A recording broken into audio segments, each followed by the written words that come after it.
মৰমৰ ছাত্ৰ-ছাত্ৰীসকল মই পইণ্টা শৰ্মাই তোমালোকক মোৰ এই ভিডিঅ'টোলৈ স্বাগতম জনাইছোঁ। মই ক্লাছ 10ৰ বিজ্ঞানখন পঢ়াই আছিলোঁ। বিজ্ঞানখনৰ ইতিমধ্যে মোৰ কেইবাটাও চেপ্টাৰ হৈ গ'ল। ইয়াৰ আগৰ মই পৰ্যায়বিত তালিকাখন পঢ়াইছিলোঁ, গতিকে সেইখিনি মোৰ শেষ হ'ল। তোমালোকে মোৰ ভিডিঅ'সমূহ চাবলৈ হ'লে মোৰ চেনেলত যাবা, গৈ প্লে'লিষ্টত ক্লিক কৰি দিবা, তেতিয়া একেলগে ভিডিঅ'সমূহ চাবলৈ সুবিধা পাবা। আৰু সেইখিনি তোমালোকে চাবা, চাই যদি কিবা নুবুজা তেতিয়া মোক তোমালোকে জনাবা কমেণ্ট কৰি, আৰু যদি বুজি পাইছা তেতিয়াহ'লেও তোমালোকে মোক কমেণ্ট কৰি জনাবা। আৰু যদি কমেণ্ট কৰিবলৈ কিবা এটা অসুবিধা হয় বা কমেণ্ট কৰিবলৈ যদি অলপ দিগদাৰি পোৱা, মানে বুজি পোৱাৰ পিছত, আৰু বুজি নাপালেতো কমেণ্ট কৰিয়ে জনাব লাগিব যে এইখিনি মই বুজি পোৱা নাই, পেজ নাম্বাৰটো ক'বা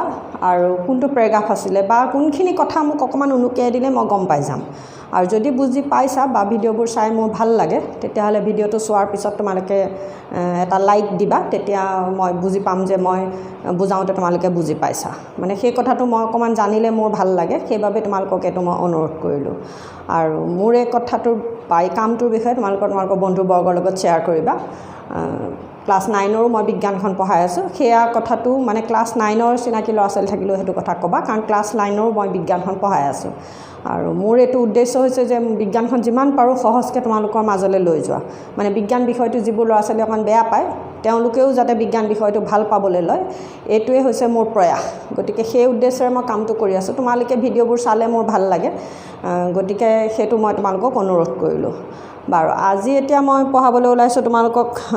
যিটো তোমালোকৰ কিতাপৰ 7 নম্বৰ চেপ্টাৰ, বায়'লজিৰ যিটো 2nd চেপ্টাৰ, নিয়ন্ত্ৰণ আৰু সমন্বয়, যিটো কণ্ট্ৰল এণ্ড কোঅৰ্ডিনেশ্যন, মানে পেজ নাম্বাৰ 114ত আছে, 114 নম্বৰ পেজত আছে। এয়া এই চেপ্টাৰটো মই পঢ়াবলৈ ওলাইছোঁ, নিয়ন্ত্ৰণ আৰু সমন্বয়, কণ্ট্ৰল এণ্ড কোঅৰ্ডিনেশ্যন যিটো। গতিকে সেই চেপ্টাৰটোত আছেনো কি আজি আমি চাওঁচোন আহা। নিয়ন্ত্ৰণ আৰু সমন্বয় বুলি কওঁতে মানে জীৱৰ শৰীৰত, এটা জীৱৰ শৰীৰত সি উদ্ভিদে হওক বা প্ৰাণীয়ে হওক, তাৰ বিভিন্ন তন্ত্ৰ থাকে। আমি আগৰ চেপ্টাৰটোত পঢ়িছিলোঁ, মানে বায়'লজিৰ যিটো 1st চেপ্টাৰ আছিলে তাত আমাক কৈছিলে যে জীৱন প্ৰক্ৰিয়াত বিভিন্ন তন্ত্ৰসমূহ থাকে। বিভিন্ন তন্ত্ৰসমূহেৰে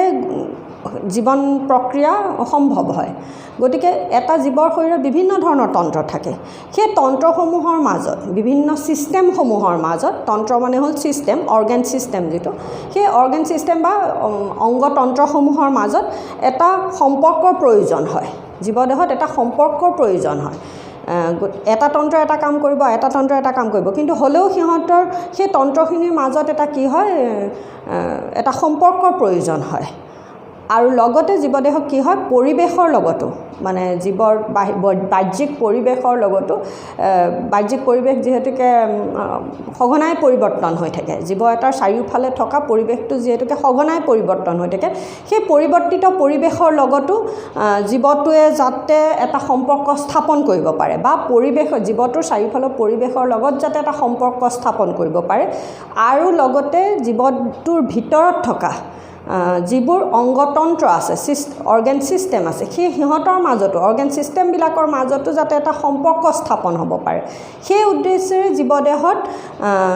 নিয়ন্ত্ৰণ আৰু সমন্বয়ৰ প্ৰয়োজন হয়। মানে বাহ্যিক পৰিৱেশৰ লগত এটা সম্পৰ্ক স্থাপন কৰি আভ্যন্তৰীণ অংগসমূহৰ বা তন্ত্ৰসমূহৰ মাজত এটা সুসম্পৰ্ক স্থাপন কৰিবৰ বাবে জীৱদেহত নিয়ন্ত্ৰণ আৰু সমন্বয়ৰ উদ্দেশ্যে এটা তন্ত্ৰৰ প্ৰয়োজন হয়। আৰু সেই তন্ত্ৰটোৰ বিষয়ে আমি আচলতে আজি এই চেপ্টাৰটোত পঢ়িম। সেই মানে উদ্ভিদ দেহতনো কি তেনেকুৱা তন্ত্ৰ থাকে, প্ৰাণী দেহতনো কি তেনেকুৱা তন্ত্ৰ থাকে, সেইখিনি পঢ়িম। মানে নিয়ন্ত্ৰণ আৰু সমন্বয় হৈছে কি, জীৱ এটাই তাৰ বাহ্যিক পৰিৱৰ্তিত পৰিৱেশৰ লগত নিজকে খাপ খুৱাই নিজক সুচাৰুৰূপে পৰিচালিত কৰিবলৈ, লগতে আভ্যন্তৰীণ তন্ত্ৰসমূহৰ মাজত এটা সম্পৰ্ক স্থাপন কৰিবৰ বাবে জীৱদেহত যি এটা বিশেষ তন্ত্ৰ থাকে, সেই বিশেষ তন্ত্ৰটোৰ কাম হৈছে কি, জীৱদেহক নিয়ন্ত্ৰণ আৰু সমন্বয়। আৰু সেয়া হৈছে কণ্ট্ৰল এণ্ড কোঅৰ্ডিনেশ্যনৰ বাবে থকা এটা ছিষ্টেম। কিন্তু সেই ছিষ্টেমটো, যিটো নিয়ন্ত্ৰণ আৰু সমন্বয়ৰ উদ্দেশ্যে যিটো বিশেষ তন্ত্ৰ থাকে, যিটো অৰ্গেন ছিষ্টেম থাকে, সেই অৰ্গেন ছিষ্টেমটো উদ্ভিদৰ ক্ষেত্ৰতো বেলেগ হয়, প্ৰাণীৰ ক্ষেত্ৰতো বেলেগ হয়। উদ্ভিদৰ ক্ষেত্ৰত সেই তন্ত্ৰটোৰ লগত জড়িত কলা বেলেগ হ'ব, প্ৰাণীৰ লগত জড়িত কলাসমূহো বেলেগ হ'ব, টিচুবোৰ বেলেগ হ'ব তাৰমানে। গতিকে উদ্ভিদৰ ক্ষেত্ৰত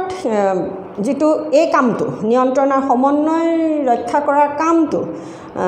কৰে কিহে স্নায়ুতন্ত্ৰ মানে তাৰ বাবে থকা এটা বিশেষ তন্ত্ৰ হৈছে কি স্নায়ুতন্ত্ৰ মানে উচ্চ খাপৰ যিখিনি প্ৰাণী আছে বিশেষকৈ আমিখিনি তাৰমানে আমাৰ তন্ত্ৰটোৰ বিষয়ে পঢ়িম এতিয়া যে উচ্চ খাপৰ যিখিনি বহুকোষী জীৱ প্ৰাণী আছে সেই প্ৰাণীখিনিৰ ক্ষেত্ৰত নিয়ন্ত্ৰণ আৰু সমন্বয়ৰ উদ্দেশ্যে থকা তন্ত্ৰটো হৈছে কি প্ৰধানকৈ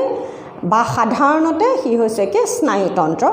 তাৰ লগত কি থাকিব হৰম'ন তন্ত্ৰ মানে প্ৰাণী দেহৰ নিয়ন্ত্ৰণ সমন্বয়ৰ কাৰণে প্ৰধানকৈ দুটা তন্ত্ৰ জড়িত এটা হৈছে স্নায়ুতন্ত্ৰ আৰু আনটো হৈছে হৰম'ন তন্ত্ৰ বা এণ্ডক্ৰাইন ছিষ্টেম বুলি কোৱা হয় বা হৰম'ন ছিষ্টেম বা এণ্ডক্ৰাইন ছিষ্টেম বা অন্তঃস্ৰাৱিক গ্ৰন্থিতন্ত্ৰ মানে প্ৰাণীৰ দেহত কি ক'লোঁ স্নায়ুতন্ত্ৰ আৰু অন্তঃস্ৰাৱিক গ্ৰন্থিতন্ত্ৰ বা এণ্ডক্ৰাইন তন্ত্ৰ বা এণ্ডক্ৰাইন ছিষ্টেম বা কি বুলি ক'ব পাৰে সেইটোক হৰম'ন তন্ত্ৰ স্নায়ুতন্ত্ৰ হ'লনে যিটো নাৰ্ভাছ ছিষ্টেম যিটো সেইটো হ'ল স্নায়ুতন্ত্ৰ আৰু হৰম'ন তন্ত্ৰ বুলি কওঁতে যিখিনি হৰম'নৰ লগত জড়িত মানে সেইটো হ'ল ৰাসায়নিক সমন্বয় সেইটো হ'ল মানে স্নায়ুতন্ত্ৰৰ জৰিয়তে স্নায়ৱিক সমন্বয় হ'ব আৰু হৰম'ন তন্ত্ৰৰ জৰিয়তে কি হ'ব ৰাসায়নিক সমন্বয় হ'ব গতিকে প্ৰাণী দেহত দুটা তন্ত্ৰ জড়িত হৈ থাকে স্নায়ুতন্ত্ৰ আৰু অন্তঃস্ৰাৱিক গ্ৰন্থিতন্ত্ৰ আৰু উদ্ভিদ দেহত আকৌ কি হ'ব কেৱল ৰাসায়নিক সমন্বয়হে হ'ব মানে যিটো তাত আকৌ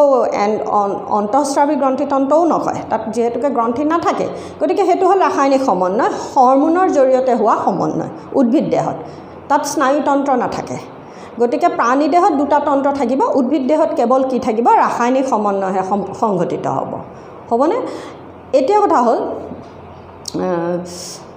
আৰু এটা এইখিনিতে কথা যে এই সমন্বয়টোত তাৰমানে এই যিটো নিয়ন্ত্ৰণ আৰু সমন্বয় কৈ আছে সেইটো ক্ষেত্ৰতে তাৰমানে সেই তন্ত্ৰটোৰ জৰিয়তে তাৰমানে আমাৰ চলন কাৰ্য আমাৰ বুলি নহয় তাৰমানে জীৱৰ চলন কাৰ্য সম্ভৱ হয় জীৱৰ যিটো চলন প্ৰক্ৰিয়া সেই চলন প্ৰক্ৰিয়াটো কিহৰ কাৰণে সম্ভৱ হয় এই নিয়ন্ত্ৰণ আৰু সমন্বয় তন্ত্ৰটোৰ জৰিয়তে নিয়ন্ত্ৰণ আৰু সমন্বয় তন্ত্ৰ বুলি কওঁতে উদ্ভিদ দেহত বেলেগ প্ৰাণী দেহত বেলেগ কৈছোঁ মুঠৰ ওপৰত এই নিয়ন্ত্ৰণ আৰু সমন্বয়ৰ উদ্দেশ্যে যিটো তন্ত্ৰ থাকে সেই তন্ত্ৰৰ জৰিয়তে কি হয় জীৱৰ দেহত চলন কাৰ্য সম্ভৱ হয় মানে চলন বুলি কওঁতে কেতিয়াবা কিছুমান চলন বৃদ্ধিজনিত চলন হয় কেতিয়াবা কিছুমান চলন বৃদ্ধিজনিত নহয় বৃদ্ধিজনিত চলন বুলি কওঁতে উদ্ভিদে সাধাৰণতে উদ্ভিদেটো চলন কাৰ্য নকৰে আমিতো তাক আমাৰ যিটো চলন মানে সেই চলনটো যিটো এঠাইৰ পৰা এঠাইলৈ গুচি যোৱা যিটো চলন সেইটোতো তেনেকুৱা চলনটোতো উদ্ভিদ দেহত নহয় সেইটো কাৰণে আৰু এটা কথা দেই মুভমেণ্ট এণ্ড লোক'ম'শ্যন মুভমেণ্ট বুলি কওঁতে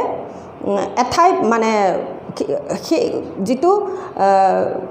মানে মুভমেণ্ট সি এঠাইতে লোক'ম'শ্যন মানে এঠাইৰ পৰা এঠাইলৈ গুচি গ'ল সেইটো হ'ল লোক'ম'শ্যন আৰু মানে গতিকে চলন দুই ধৰণৰ তাৰমানে মুভমেণ্ট এণ্ড লোক'ম'শ্যন কিন্তু অসমীয়াত দুইটাই চলন কৈ থকা হয় এতিয়া এটা কথা হ'ল উদ্ভিদ দেহত তাৰমানে উদ্ভিদ দেহত কি হয় যিটো চলন হয় সেইটো এঠাইৰ পৰা এঠাইলৈ গুচি নাযায় এঠাইৰ পৰা এঠাইলৈ গুচি যোৱা কামটো নহয় তাৰমানে উদ্ভিদ দেহত হয় কি যে গছৰ পাত লৰিলে বতাহৰ কাৰণে লৰিলে আকৌ কি হ'ব সেইটো তাৰমানে উদ্ভিদৰ চলন বতাহৰ কাৰণে উদ্ভিদৰ পাত লৰিছিলে সেয়া হ'ল উদ্ভিদৰ চলন তাৰমানে আমি দেখিলোঁ চলন নিচিনা হ'ল তাৰ পাছতে কি হ'ল উদ্ভিদজোপা ডাঙৰ হৈ গৈ আছে সেয়াও উদ্ভিদৰ চলন সেই চলন কিন্তু বৃদ্ধিজনিত চলন যিটো উদ্ভিদজোপা যে ওখ হৈ গৈ আছে সেইটো হৈছে কি উদ্ভিদৰ বৃদ্ধিজনিত চলন তাৰমানে চলন মই এইটোকে ক'ব বিচাৰিছোঁ আমি য'ত আকৌ পিছত পামগৈ চাগে উদ্ভিদ পঢ়োঁতে আজিতো আমি উদ্ভিদৰ নপঢ়োঁৱে আমি প্ৰথম প্ৰাণীৰ নিয়ন্ত্ৰণ সমন্বয় পঢ়িম কিন্তু কথাটো কৈছোঁ তেনেকৈ আমাৰ ক্ষেত্ৰত আমি যে ওখ হৈছোঁ সেইটো আমাৰো সেইটো চলন তাৰমানে সেয়া হৈছে বৃদ্ধিজনিত চলন আৰু এটা মানে এটা কি হ'ব বৃদ্ধিজনিত চলন আৰু এবিধ চলন কি হ'ব পাৰে বৃদ্ধিজনিত নহ'ব পাৰে এতিয়া কথা হ'ল যিয়ে নহওক তাৰমানে সি বৃদ্ধিজনিতই হওক বা সি বৃদ্ধিজনিত নহওকে চলন হ'বলৈ হ'লে তাৰমানে কি কোনটো তন্ত্ৰৰ জৰিয়তে হ'ব ক'লোঁ নিয়ন্ত্ৰণ আৰু সমন্বয় তন্ত্ৰ জড়িত হৈ পৰিব এই নিয়ন্ত্ৰণ আৰু সমন্বয়ৰ লগত জড়িত মানে দুটা মই শব্দ ক'ব খুজিছোঁ মানে এইখিনি বুজাবলৈ যাওঁতে কোৱাৰ প্ৰয়োজন আহিছে শব্দকেইটা আছে কাক বোলে তেনেকৈ কিবা ভালকৈ দি থোৱা নাই কিতাপত এটা হৈছে উদ্দীপক আৰু আনটো মানে উদ্দীপক আৰু আনটো হৈছে কি সঁহাৰি একদম জানিবলগীয়া এটা শব্দ আমি আজি চেপ্টাৰ কি পঢ়িছোঁ 7 নম্বৰ চেপ্টাৰটো পঢ়িছোঁ যেটো নিয়ন্ত্ৰণ আৰু সমন্বয় তাত মই দুটা শব্দ ক'ব খুজিছোঁ এটা কি হ'ল উদ্দীপক উদ্দীপক আৰু তাৰ বিপৰীতে কি হ'ল সঁহাৰি সঁহাৰি হ'লে উদ্দীপক আৰু সঁহাৰি মানে কি এটো কি বুলি কব মানে যেতিয়া মই যে ক'লো নিয়ন্ত্ৰণ সমন্বয়ৰ জৰিয়তে আমাৰ চলন কাৰ্য সম্ভৱ হয় তোমাৰ কিতাপতে আছে উদাহৰণটো যেনিবা মোৰ হাতখন কোনোবা এটা গৰম বস্তুত লাগি গ'ল গৰম বস্তুত লাগি যোৱাৰ লগে লগে মই হাতখন কি হয় মই ক'ব নোৱাৰাকে মই এনেকৈ পঢ়াই আছোঁ তোমালোকক এই হাতখন গৈ মোৰ গৰম বস্তু এটাত লাগি গ'ল গৰম বস্তুটোত লাগি যোৱাৰ লগে লগে বা গৰম পানী এগিলাছ আছিলে বা চাহ আছিলে বা গৰম ইস্ত্ৰি এটা আছিলে য'ত ক'ৰবাত লাগি যোৱাৰ লগে লগে মই এনেকৈ পঢ়াই আছোঁ কিন্তু হঠাৎ মোৰ কিন্তু হাতখন নিজে নিজে আঁতৰি আহিব মই আঁতৰাই আনিম মই পঢ়াই থকাৰ মাজতো কিন্তু মই কিতাপখনৰ পৰা হাতখন বা কি গৰম বস্তুটোৰ পৰা হাতখন আঁতৰাই আনিম কিন্তু সেইটো এটা মোৰ চলন তাৰমানে সেই চলনটোত যিটোৰ কাৰণে চলন সম্ভৱ হয় যিটো কাৰকৰ বাবে চলন সম্ভৱ হয় তে কাৰকটো মোৰ হাতখনৰ চলনটোৰ বাবে কাৰক কি আছিলে গৰম চাহখিনি বা গৰম পানীখিনি গৰম ইস্ত্ৰিটো যিয়ে নহওক বা কাঁইট আছিলে ইয়াত কাঁইট দিয়া গছ কিবা মই ডাল এটা থৈ বা আলপিন এটা আছিলে মই পটককৈ মোৰ হাতখন লাগি গ'ল মই হাতখন আঁতৰাই আনিলোঁ সেই ক্ষেত্ৰত মানে যাৰ কাৰণে মোৰ হাতখনৰ চলন হ'ল সেই কাৰকটোক কি বুলি কোৱা হয় উদ্দীপক হ'লে তাৰ বিপৰীতে উদ্দীপকটোৰ বিপৰীতে হাতখন যে অঁতৰাই আনিলোঁ সেই অঁতৰাই অনা কাৰ্যটোক কি বুলি কোৱা হয় সঁহাৰি সেইটো কি বুলি কোৱা হয় সঁহাৰি বুলি কোৱা হয় হ'লে গতিকে যিটো কাৰকৰ বাবে জীৱদেহৰ এটা উত্তেজনাৰ সৃষ্টি হয় এটা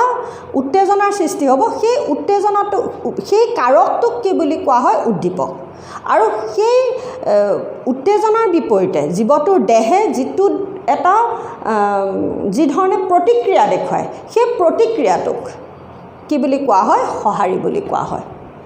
হ'লে গতিকে এই দুটা শব্দ মই তোমাৰ কিতাপত তেনেকৈ নাই কিন্তু আগতেতো আহে মানে আগতেও কিতাপখনত তেনেকৈ শব্দকেইটাহে থাকে কাক বোলে নাই উদাহৰণবিলাক দিয়া থাকে তাৰ পৰা বুজাব লাগে গতিকে এটা ক'লো উদ্দীপক আনটো কৈছোঁ কি সঁহাৰি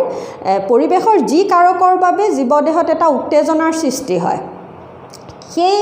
কাৰকটোক কি বুলি কোৱা হয় উদ্দীপক বুলি কোৱা হয় আৰু সেই উদ্দীপকৰ উত্তেজনাৰ বিপৰীতে জীৱদেহটোৱে যিটো প্ৰতিক্ৰিয়া দেখুৱায় যিটো প্ৰতিক্ৰিয়া প্ৰকাশ কৰে সেই প্ৰতিক্ৰিয়াটোক কি বুলি কোৱা হয় সঁহাৰি বুলি কোৱা হয় গতিকে এয়া হৈছে উদ্দীপক আৰু সঁহাৰি আৰু সেই তাৰমানে এটা উদ্দীপকৰ উপস্থিতিতহে কি হয় জীৱদেহে কিছুমান চলন সম্ভৱ হয় জীৱদেহৰ চলন সম্ভৱ হয় কথা হ'ল সেইটো তাৰমানে গতিকে উদ্দীপক নোহোৱাকৈ জীৱদেহে মানে এটা চলন দেখুৱাব নোৱাৰে আৰু সাধাৰণতে নোৱাৰে বুলি মই ডাঠি কৈ দিয়া নাই সাধাৰণতে নোৱাৰে তাৰমানে কিবা এটা উদ্দীপক লাগিব সি বৃদ্ধিজনিতই হওক বা সি বৃদ্ধিজনিত নহওকে কিবা এটা উদ্দীপক লাগিব যাৰ ফলত জীৱদেহত চলন সম্ভৱ হ'ব আৰু সেই উদ্দীপকৰ বিপৰীতে জীৱদেহে যেতিয়া এটা কাৰ্য দেখুৱাব সেয়াই হৈছে তাৰমানে সঁহাৰি আৰু সেই গোটেই কামখিনি কোনে নিয়ন্ত্ৰণ কৰিব নিয়ন্ত্ৰণৰ সমন্বয় তন্ত্ৰৰ জৰিয়তে নিয়ন্ত্ৰিত হ'ব কথা হ'ল সেইটো তাৰমানে এতিয়া কথা হ'ল প্ৰাণীৰ আমি কি ক'লোঁ যে এই নিয়ন্ত্ৰণ আৰু সমন্বয় প্ৰাণীৰ ক্ষেত্ৰত কি বুলি কৈছোঁ এইখিনি তাৰমানে এতিয়া উদ্দীপক কি হ'ল ইয়াত গৰম চাহকাপ হ'ল উদ্দীপক বা কাঁইটটো হ'ল উদ্দীপক মই হাতখন আঁতৰাই অনা কাৰ্যটো হৈছে কি সঁহাৰি তেনেকৈ মই ক'ৰবাত গৈ আছিলোঁ খুব জোৰকৈ ক'ৰবাত খোজকাঢ়ি গৈ আছিলোঁ যাওঁতে মই হঠাৎ এটা শিলগুটিত মোৰ নখটো উজুতি মাৰি দিলে উদ্দীপক কোনটো এই শিলগুটিটো হ'ল উদ্দীপক উজুতি মাৰি মই যে আঁতৰাই আনিলোঁ মোৰ ভৰিটো উজুতিটো মাৰিলেতো খামখুৰি খাই পৰিছিলোঁ আঁতৰাই আনি মই যে নিজক মানে বেলেঞ্চ কৰি ৰাখিলোঁ থিয় হৈ ৰখাত যে সহায় কৰিলোঁ পৰি যে নগ'লোঁ সেয়া হৈছে কি মোৰ সঁহাৰি সেইটো হ'ল মোৰ সঁহাৰি গতিকে যিটো কাৰকৰ বাবে এটা উত্তেজনাৰ সৃষ্টি হ'ব সেয়া হৈছে উদ্দীপক আৰু সেই উত্তেজনাটোৰ বিপৰীতে জীৱদেহে যিটো প্ৰতিক্ৰিয়া দেখুৱাব সেই প্ৰতিক্ৰিয়াটোকে কি বুলি কোৱা হয় সঁহাৰি তেনেকৈ আৰু এটা উদাহৰণ কেতিয়াবা দিয়ে মই গৰমত খুব ঘামিছোঁ গৰম উঠিছে মোক ঘামিছোঁ এই ক্ষেত্ৰত উদ্দীপক কি তাৰমানে মোৰ শৰীৰৰ পৰিৱেশৰ যিটো পৰিৱেশৰ উষ্ণতাটোৰ বাবে মোৰ গৰম উঠি গ'ল আৰু সেয়া হৈছে তাৰমানে পৰিৱেশৰ উষ্ণতাটো হৈছে উদ্দীপক কেতিয়াবা এটা উদাহৰণ দিয়ে এইটো তেতিয়া ল'ৰা ছোৱালীয়ে উদ্দীপকটো বিচাৰি নোপোৱা হৈ যায় উদ্দীপক আৰু মোৰ ঘাম নিঃসৰণ হোৱাটো ঘাম যে ওলাইছে শৰীৰৰ পৰা ঘাম বাহিৰ হৈছে সেইটো হৈছে উদ্দীপকৰ বিপৰীতে জীৱদেহৰ অসহাৰি হ'বনে গতিকে এইখিনি ক'লোঁ উদ্দীপক আৰু সঁহাৰিৰ ওপৰত এতিয়া আমি পঢ়িম মই কি ক'লোঁ যে প্ৰাণী দেহৰ নিয়ন্ত্ৰণ আৰু সমন্বয় এইটো কেনেকৈ হ'ব বুলি ক'লোঁ স্নায়ুতন্ত্ৰৰ জৰিয়তে হ'ব আৰু হৰম'ন তন্ত্ৰৰ জৰিয়তে হ'ব এটা কি ক'লোঁ স্নায়ুতন্ত্ৰৰ জৰিয়তে হ'ব আৰু 2 নম্বৰটো কি ক'লোঁ মানে প্ৰাণীৰ ক্ষেত্ৰত দেই প্ৰাণীৰ ক্ষেত্ৰত নিয়ন্ত্ৰণ আৰু সমন্বয় কি ক'লোঁ স্নায়ুতন্ত্ৰৰ জৰিয়তে হ'ব আৰু আনটো কি ক'লোঁ অন্তঃস্ৰাৱী গ্ৰন্থিতন্ত্ৰ অন্তঃস্ৰাৱী গ্ৰন্থিতন্ত্ৰ অন্তঃস্ৰাৱী গ্ৰন্থি স্নায়ুতন্ত্ৰটো বাৰু পঢ়িমেই এতিয়া আমি অন্তঃস্ৰাৱী গ্ৰন্থিতন্ত্ৰ মানে কি শব্দটো কৈ লৈছোঁ চোৱাচোন তেতিয়া অকণমান তোমালোকে সেইখিনি ক্লিয়াৰ হ'ব স্নায়ুতন্ত্ৰ মানে স্নায়ুৰ জৰিয়তে যিখিনি হ'ব স্নায়ুৰ জৰিয়তে যিটো তন্ত্ৰ পৰিচালিত হয় সেইটো হ'ল স্নায়ুতন্ত্ৰ অন্তঃস্ৰাৱী গ্ৰন্থিতন্ত্ৰ মানে কি আমাৰ গ্ৰন্থিবিলাক আমাৰ মই এইখিনিতে আৰু এটা কথা কৈ লওঁ গ্ৰন্থিবিলাক এইটো ক'বলৈ যোৱা এতিয়া গ্ৰন্থিবিলাক আমাৰ 2 ধৰণৰ হয় মানে আমাৰ দেহত উচ্চ খাপৰ প্ৰাণীৰ ক্ষেত্ৰত গ্ৰন্থি 2 ধৰণৰ হয় এটা হৈছে অন্তঃস্ৰাৱী গ্ৰন্থি আৰু 2 নম্বৰটো হৈছে কি বহিঃস্ৰাৱী গ্ৰন্থি হ'লে অন্তঃস্ৰাৱী গ্ৰন্থি মানে কি ইংৰাজীটো হৈছে কি এণ্ডক্ৰাইন গ্লেণ্ড আৰু এই বহিঃস্ৰাৱী মানে কি হ'ল এক্সোক্ৰাইন গ্লেণ্ড এইটো হ'ল এণ্ডক্ৰাইন এয়া কি ক'লোঁ এক্সোক্ৰাইন গ্লেণ্ড হ'লে এতিয়া মন দি শুনিবা এই দুটা গ্ৰন্থিৰ মাজত কি পাৰ্থক্য আছে অন্তঃস্ৰাৱী গ্ৰন্থিয়ে সদায় উৎপন্ন কৰা পদাৰ্থটোক কি বুলি কোৱা হয় হৰম'ন বুলি কোৱা হয় দেই বানানটো মও লিখে ৰেফকাৰ দিও লিখে হৰম'ন বুলি কোৱা হয় বহিঃস্ৰাৱী গ্ৰন্থিয়ে সাধাৰণতে কি উৎপন্ন কৰে এনজাইম উৎপন্ন কৰে আমি যে হেৰি পঢ়িছিলোঁ এইটো কি বুলি কয় পাচন তন্ত্ৰ পঢ়িছিলোঁ তেতিয়া যে আমি এনজাইমবোৰ পাইছিলোঁ সেই এনজাইমবোৰ তাৰমানে উৎপন্ন কৰা গ্ৰন্থিক কি বুলি ক'ব বহিঃস্ৰাৱী গ্ৰন্থি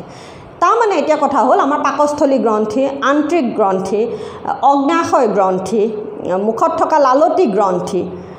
এই গ্ৰন্থিবোৰ হৈছে কি বহিঃস্ৰাৱী গ্ৰন্থি গতিকে আমাৰ পাচন তন্ত্ৰত যিখিনি গ্ৰন্থি আছিলে সেই গ্ৰন্থিখিনি কি তেতিয়াহ'লে বহিঃস্ৰাৱী গ্ৰন্থি কাৰণ সিহঁতে এনজাইম উৎপন্ন কৰে হ'লে আৰু অন্তঃস্ৰাৱী গ্ৰন্থিয়ে কি উৎপন্ন কৰিব বুলি কৈছোঁ হৰম'ন উৎপন্ন কৰে আৰু এটা কথা এই হৰম'নেই হওক এনজাইমেই হওক 2টা নাইট্ৰজেনযুক্ত যৌগ নাইট্ৰজেনাছ ছাবষ্টেঞ্চ এনজাইমেই হওক হৰম'নেই হওক কি বুলি ক'লোঁ নাইট্ৰজেনাছ ছাবষ্টেঞ্চ নাইট্ৰজেনযুক্ত যৌগ হ'বনে এই অন্তঃস্ৰাৱী গ্ৰন্থিত উৎপন্ন হোৱা হৰম'ন কি মানে অন্তঃস্ৰাৱী গ্ৰন্থিৰ কোনো নলিকা নাথাকে ইহঁতক কি বুলি কোৱা হয় নলিকাবিহীন গ্ৰন্থি বুলিও কোৱা হয় বা ইহঁতক কি বুলি কোৱা হয় নলিকাবিহীন গ্ৰন্থি বুলিও কোৱা হয় কাৰণ ইহঁতৰ কোনো নলিকা নাথাকে গ্ৰন্থিটোত উৎপন্ন হোৱা পদাৰ্থ ওলাই আহিবৰ কাৰণে কোনো নলিকা নাথাকে নলিকাবিহীন গ্ৰন্থি ডাকলেছ গ্লেণ্ড মানে ইয়াত কিন্তু কি হ'ব ই হ'ল কি বা ই নলিকাযুক্ত গ্ৰন্থি কি হ'ব ই নলিকাযুক্ত গ্ৰন্থি ডাক্ট থাকিব তাৰমানে ডাক্ট মিনছ এইটো কি ক'লোঁ ডাক্ট মানে নলী মানে ডাক্টলেছ গ্লেণ্ড মানে এইটো হ'লে গতিকে অন্তঃস্ৰাৱী গ্ৰন্থিৰ হৈছে নলিকাবিহীন গ্ৰন্থি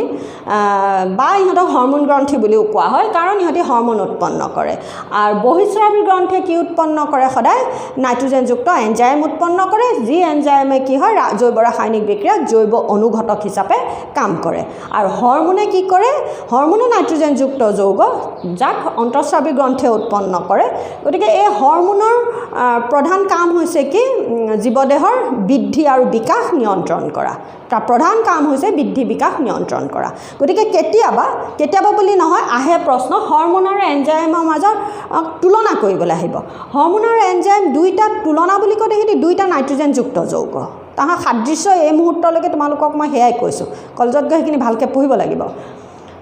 কিন্তু ইহঁতৰ মাজত পাৰ্থক্য কি হৰমোনক কোনে উৎপন্ন কৰিব অন্তঃস্ৰাৱী গ্ৰন্থিয়ে উৎপন্ন কৰিব এনজাইমক কোনে উৎপন্ন কৰে বহিঃস্ৰাৱী গ্ৰন্থিয়ে উৎপন্ন কৰে হ'লে হৰমোনৰ কাম হৈছে কি এই বৃদ্ধি বিকাশ পোনপটীয়াকৈ বৃদ্ধি বিকাশ নিয়ন্ত্ৰণ কৰে হৰমোনে কিন্তু এনজাইমে কি কৰে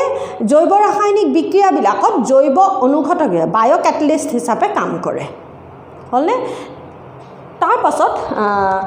আৰু এটা পাৰ্থক্য কৈছোঁ মই এইখিনিতে এতিয়ালৈ সিমানকণ লিখিলে হৈ যায় আৰু দেই দুটা ক'লোঁ নে তিনিটা ক'লোঁ জানো হৰমোনৰ আৰু এটা হৰমোনৰ এনজাইমৰ মাজত মই আৰু এটা পাৰ্থক্য কৈছোঁ হৰমোনে কি কৰিব য'ত উৎপন্ন হয় যি টুকুৰাত উৎপন্ন হয় সেই টুকুৰাত সি কাম নকৰে তাৰ য'ত সি উৎপন্ন হয় তাৰ পৰা সি এটুকুৰা বেলেগ ঠাইত সি কাম কৰেগৈ গৈ পেলাই কিন্তু এনজাইমৰ ক্ষেত্ৰত কি হয় এনজাইমটো যি টুকুৰা জেগাত উৎপন্ন হয় সেই জেগা টুকুৰাতে সি কাম কৰিব সি বেলেগত গৈ কাম নকৰে মানে পাকস্থলী গ্ৰন্থিয়ে উৎপন্ন কৰা এনজাইমকেইটাই পাকস্থলীতে কাম কৰিব সি গৈ মুখগহ্বৰ বা অন্ত্ৰত কাম নকৰেগৈ কথাটো তেনেকুৱা তাৰমানে গতিকে এনজাইম য'ত উৎপন্ন হয় আৰু তাৰ কাম কৰা জেগাটুকুৰাও সি একেটাই হয় কিন্তু হৰমোনৰ ক্ষেত্ৰত কি হয় য'ত উৎপন্ন হয় সি কিন্তু বেলেগ এটুকুৰাত কাম কৰা তাৰ স্থান বেলেগ হ'ব পাৰে হ'লে গতিকে এয়া হৰমোন আৰু এনজাইমৰ মাজৰ পাৰ্থক্য ক'লোঁ প্ৰথমটো কি ক'লোঁ অন্তঃস্ৰাৱী গ্ৰন্থিয়ে উৎপন্ন কৰিব বহিঃস্ৰাৱী গ্ৰন্থিয়ে উৎপন্ন কৰিব হৰমোনৰ কি বুলি ক'লোঁ মই ই বৃদ্ধি বিকাশ নিয়ন্ত্ৰণ কৰিব পোনপটীয়াকৈ আৰু ই কি কৰিব জৈৱ ৰাসায়নিক বিক্ৰিয়াবিলাকত জৈৱ অনুঘটক হিচাপে কাম কৰিব 3 নম্বৰত কি ক'লোঁ হৰমোনে য'ত উৎপন্ন হয় তাতে কাম নকৰে নকৰিবও পাৰে আৰু এনজাইমে কি হ'ল য'ত উৎপন্ন কৰে তাতেই কাম কৰে গতিকে এই তিনিটা মই কি ক'লোঁ হৰমোন আৰু এনজাইমৰ মাজৰ পাৰ্থক্য ক'লোঁ আৰু ইহঁতৰ মাজৰ সাদৃশ্য কি ক'লোঁ দুইটা নাইট্ৰজেনযুক্ত যৌগ দুইটা হৈছে নাইট্ৰজেনযুক্ত যৌগ গতিকে এইখিনি ক'লোঁ মই তোমালোকক এই গ্ৰন্থি আৰু এই অন্তঃস্ৰাৱী গ্ৰন্থিয়ে তাৰমানে কি উৎপন্ন কৰিব এতিয়া হৰমোন আমি এই অন্তঃস্ৰাৱী গ্ৰন্থিতন্ত্ৰ বুলি যে কৈছোঁ সেয়াটো কি বুলি ক'ব পাৰে আৰু হৰমোন তন্ত্ৰ বুলিও কয় বহুতে হৰমোন তন্ত্ৰ বুলিও কয় আৰু ইয়াক কি বুলি কোৱা হয় ৰাসায়নিক সমন্বয় বুলি কোৱা হয় মানে এই তন্ত্ৰৰ জৰিয়তে যিটো নিয়ন্ত্ৰণ আৰু সমন্বয় জীৱদেহত সংঘটিত হয় সেই সময়টোক কি বুলি কোৱা হয় ৰাসায়নিক সমন্বয় গতিকে ৰাসায়নিক সমন্বয়ৰ ওপৰত এটা টোকা লিখিবলৈ আহিব পাৰে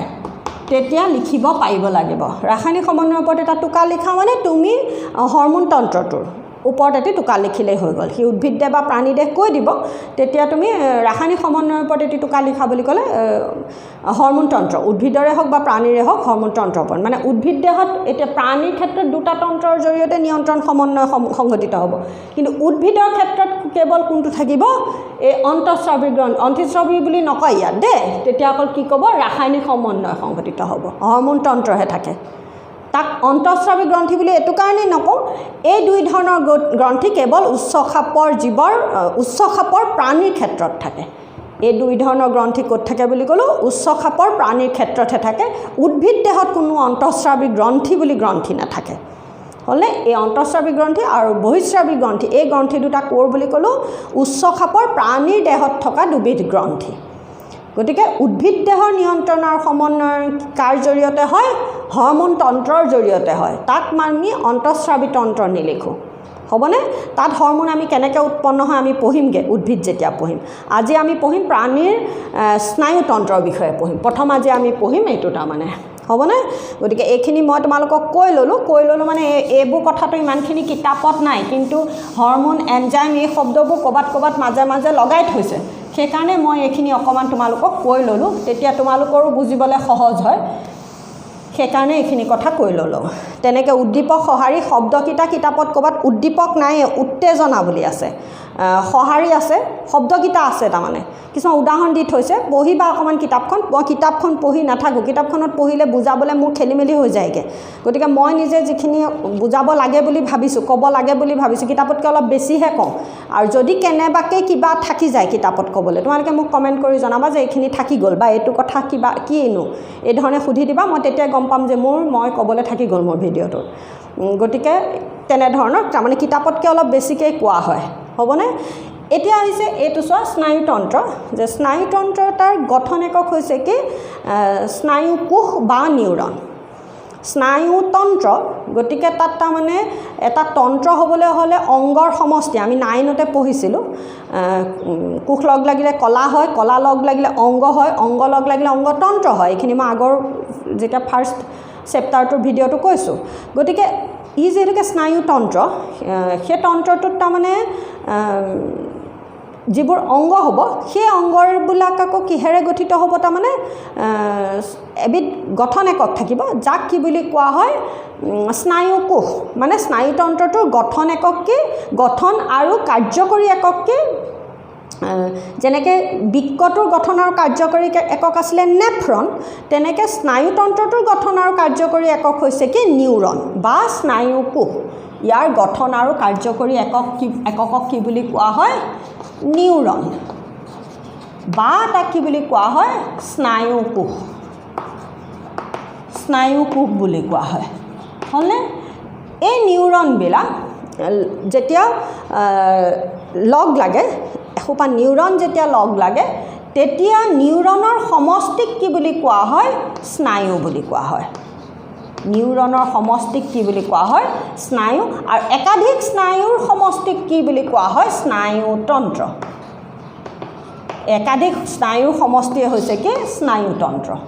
কথাটো হ'ল সেইটো তাৰমানে মানে স্নায়ুতন্ত্ৰৰ গঠন আৰু কাৰ্যকৰী একক হৈছে কি স্নায়ুকোষ বা নিউৰন সেই যেতিয়া একাধিক নিউৰন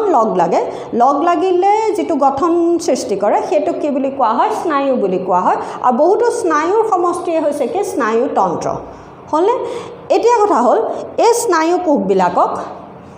স্নায়ুকোষবিলাকক তিনিটা ভাগত ভাগ কৰা হয় তিনি ধৰণৰ স্নায়ুকোষ আছে তাৰমানে এটা হ'ল সংজ্ঞাবাহী স্নায়ু বা সংবেদী স্নায়ুকোষ বা সংবেদী নিউৰন লিখোচোন দেই সংবেদী নিউৰন তাৰ পাছতে আহিলে আজ্ঞাবাহী নিউৰন বা আজ্ঞাবাহী নিউৰন তাৰ পাছতে আহিলে অন্তৰ্বৰ্তী নিউৰন বা পৰ্যায়ক নিউৰন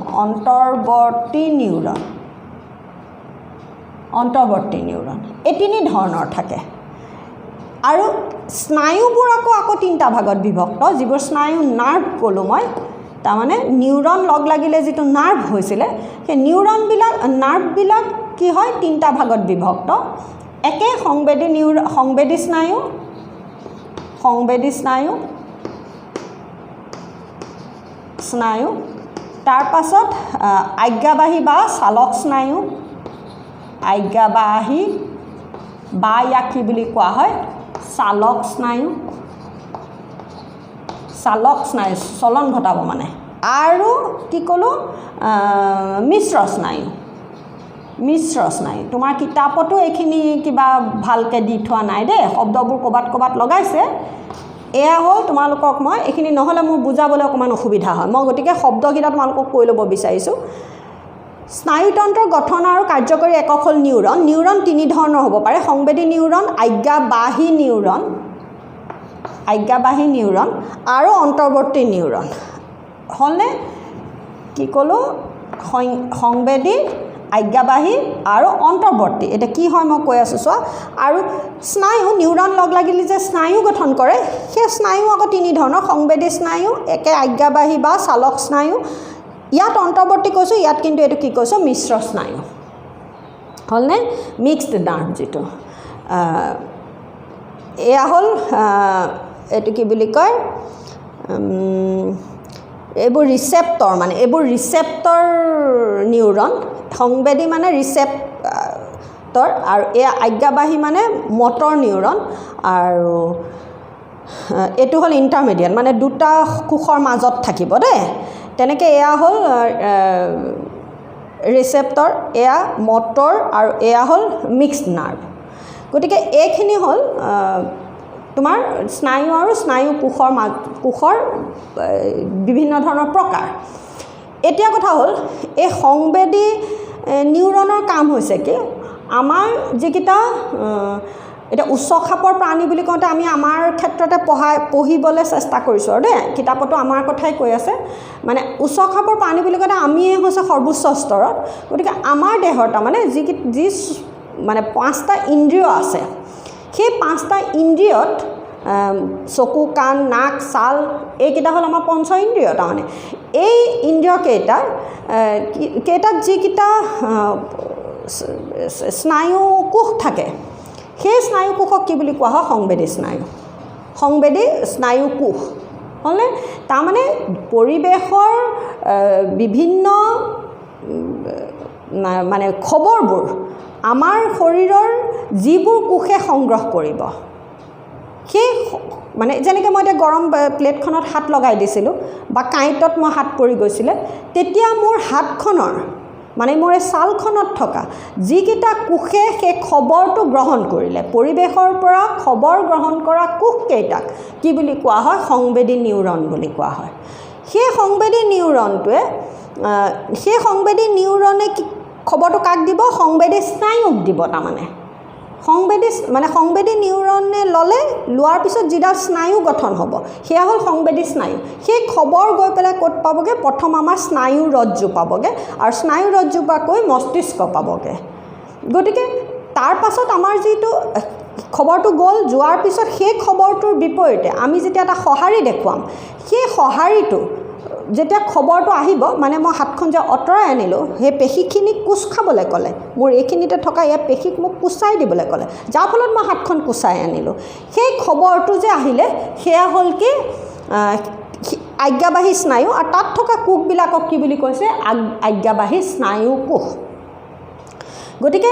পৰিৱেশৰ পৰা খবৰ সংগ্ৰহ কৰা কোষবোৰক কি বুলি কোৱা হয় সংবেদী স্নায়ু কোষ আৰু সেই খবৰ মস্তিষ্কলৈ নিয়া স্নায়ুডালক কি বুলি ক'ব সংবেদী স্নায়ু আকৌ বাহিৰলৈ যিখিনি খবৰ লৈ আহিব মস্তিষ্কৰ পৰা যিটো খবৰ আমাৰ কাৰক অংগবিলাকলৈ কাৰক অংগ মানে আমাৰ হাত ভৰি চকু কাণ মানে যিবোৰ আমাৰ কাৰক অংগ আছে সেই কাৰক অংগবিলাকলৈ মস্তিষ্কৰ পৰা খবৰ অনা স্নায়ুডালক কি বুলি কোৱা হয় আজ্ঞাবাহী বা চালক স্নায়ু বুলি কোৱা হয় আৰু তাত জড়িত হৈ থকা কোষক কি বুলি কোৱা হয় আজ্ঞাবাহী স্নায়ু কোষ আৰু যিবোৰ স্নায়ুৱে মন গ'লে মানে সংবেদী স্নায়ুৰ নিচিনা কাম কৰে মন গ'লে আজ্ঞাবাহীৰ নিচিনা কাম কৰে দুই ধৰণৰ কাম কৰিব পৰা স্নায়ুক কি বুলি কোৱা হয় মিশ্ৰ স্নায়ু বুলি কোৱা হয় আৰু এই অন্তৰ্বৰ্তী স্নায়ুটো হৈছে কি অন্তৰ্বৰ্তী স্নায়ু কোষটো হৈছে কি নিউৰন মানে অন্তৰ্বৰ্তী নিউৰন সেইটো হৈছে কি তাৰমানে সংবেদী স্নায়ুৱে খবৰটো নি যেতিয়া গৈ পেলাই প্ৰথম স্নায়ু ৰজ্জুক দিব স্নায়ু ৰজ্জুৰ মানে সংবেদী আৰু আজ্ঞাবাহীৰ মাজত এটা বিশেষ ধৰণৰ নিউৰন থাকে সেই নিউৰনটোৰ জৰিয়তেহে তাৰমানে সংবেদী স্নায়ুডালে খবৰটো স্নায়ু ৰজ্জুক দি দিব পাৰে ডাইৰেক্টলি সংবেদী স্নায়ুডালে গৈ পেলাই স্নায়ু ৰজ্জুডালক খবৰটো দি দিব নোৱাৰে সংবেদী স্নায়ু মানে সংবেদী স্নায়ু কোষেৰে গঠিত স্নায়ুডাল গৈ যেতিয়া মোৰ স্নায়ু ৰজ্জুডালৰ ওচৰ পাবগৈ স্নায়ু ৰজ্জুডালৰ ভিতৰলৈ খবৰটো পঠিয়াবলৈ হ'লে এটা বিশেষ কোষক খবৰটো দিব লাগে সেই কোষটো হৈছে কি অন্তৰ্বৰ্তী স্নায়ু কোষ গতিকে সংবেদী আৰু আজ্ঞাবাহীৰ মাজত এবিধ বিশেষ ধৰণৰ মানে কোষ থাকে নিউৰন থাকে যাক কি বুলি কোৱা হয় অন্তৰ্বৰ্তী স্নায়ু কোষ বুলি কোৱা হয় বুজি পাইছা বুলি ভাবিছোঁ হ'বনে তেনেকৈ আকৌ মস্তিষ্কৰ পৰা খবৰ যেতিয়া আহি স্নায়ু ৰজ্জুৰ পৰা গৈ যেতিয়া আজ্ঞাবাহী স্নায়ুত সোমাব লাগিব প্ৰথম কি হ'ব অন্তৰ্বৰ্তী স্নায়ু কোষক দিব সেই অন্তৰ্বৰ্তী স্নায়ু কোষেহে নি পেলাই আজ্ঞাবাহী স্নায়ুক দিব আৰু আজ্ঞাবাহী স্নায়ুৱে খবৰটো কাৰক অংগ বা আমাৰ চালক অংগসমূহলৈ খবৰটো লৈ আহিব এইখিনি হ'ল একদম সাধাৰণ থুলমূলকৈ মই ক'লোঁ তাৰমানে এই অন্তৰ্বৰ্তী বা পৰ্যায়ক স্নায়ু কোষ যিটো আছে নিউৰন আছে যিটো সি তাৰমানে কি কৰিব আমি কোনোবা এটা অফিচলৈ গৈছোঁ অফিচৰ মুখত এজন দুৱাৰৰখীয়া থাকে মানে চকীদাৰ এজন থাকে আৰু আমি ভিতৰলৈ সোমাবলৈ হ'লে তেওঁ খবৰটো ভিতৰলৈ প্ৰথম নি লয় যে অমুক আহিছে বা মোক ভিতৰলৈ মাতি পেলাই কাৰণে উচ্চ পদস্থ এজন বিষয়াক মই লগ কৰিবলৈ গ'লে মোক পটককৈ ৰুমটোত সোমাবলৈ নিদিয়ে তেওঁৰ ৰুমৰ মুখত এজন থাকিব তাৰমানে যিজনে খবৰ বাহিৰৰ পানী ভিতৰত তেওঁক দিবগৈ তেওঁ যদি আমাক মাতি পঠিয়ায় তেতিয়াহে মই ভিতৰলৈ যাব পাৰোঁ সেই যিজনে খবৰটো লৈ গৈছিলে যিজন ৰুমৰ মুখত থিয় হৈ থাকে সেইজনে তাৰমানে এই অন্তৰ্বৰ্তী নিউৰনৰ কাম সেই তেনেকুৱা তাৰমানে অন্তৰ্বৰ্তী নিউৰনটোৰ কাম সেই তেনেকুৱা তেনেকৈ ভিতৰৰ পৰা খবৰটো আনিলেও তেওঁ লৈ আহিব, বাহিৰৰ পৰা মই খবৰটো দিলেও তেওঁ হতুৱাই দিব লাগিব। গতিকে সেই অন্তৰ্বৰ্তী নিউৰনৰো কাম হৈছে তেনেকুৱাই। গতিকে এইখিনি তোমালোকক ক'লোঁ, কাৰণ অন্তৰ্বৰ্তী নিউৰন শব্দটো তোমালোকৰ এইখিনিতে ক'ৰবাত এই য'ত প্ৰতিপধনু বুলি পেজ নম্বৰ 117 আছে, তাত ছবিটোত আছে। কিন্তু মানে এই কিতাপখনে তেনেকুৱা হৈছে, কিছুমান কথা ইয়াত দি থয়, কিছুমান কথা তাত দি থয়, কথাবোৰ দি থয়, কিন্তু ভালকৈ স্পষ্টকৈ দি থোৱা নাথাকে। গতিকে মই ভাবিছোঁ এইখিনি পঢ়িব লাগিব, নজনাকৈ আৰু এইটো মই পঢ়াবও নোৱাৰোঁ, সেইকাৰণে এইখিনি কথা পঢ়াই ল'লোঁ। বুজি পাইছা বুলি ভাবিছোঁ। তাৰপাছত আৰু এটা কথা, আমাৰ এই স্নায়ুতন্ত্ৰটো আচলতে দুটা প্ৰধান ভাগত বিভক্ত। সেইটোতো নিদিলে, দুটা প্ৰধান ভাগত বিভক্ত। এটা হ'ল কেন্দ্ৰীয় স্নায়ুতন্ত্ৰ,